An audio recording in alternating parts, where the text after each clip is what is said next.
ঘুমন্ত মানুষের ওপর বর্বর হামলা চালালো চট্টগ্রাম বিশ্ববিদ্যালয়ের জোবরা গ্রামে ভয়াবহ হামলার ঘটনা ঘটেছে। প্রত্যক্ষদর্শী ও স্থানীয়দের অভিযোগ, বিশ্ববিদ্যালয়ের একদল ছাত্র হামলা চালায়।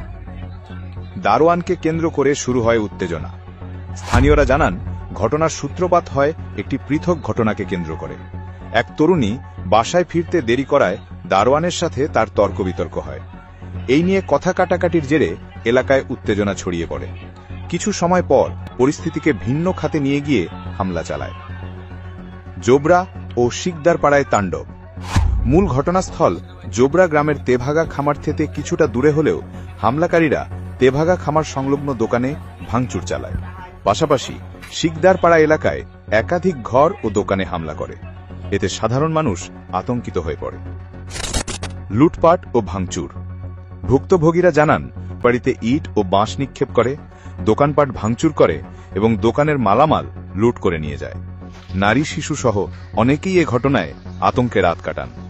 স্থানীয়দের ভাষ্যমতে প্রায় রাত 12টার পর থেকে ফজরের আজান পর্যন্ত টানা এই হামলা চলে। অন্যদিকে উত্তেজিত ছাত্ররা ভুয়া ভুয়া স্লোগান দিতে দিতে পুলিশের গাড়ি ও বিশ্ববিদ্যালয়ের প্রক্টরের গাড়ি ভাঙচুর করেছে। এ ঘটনায় এলাকায় চরম উত্তেজনা বিরাজ করছে। তবে আইন শৃঙ্খলা রক্ষাকারী পক্ষের পক্ষ থেকে এখনো কোনো আনুষ্ঠানিক বক্তব্য পাওয়া যায়নি।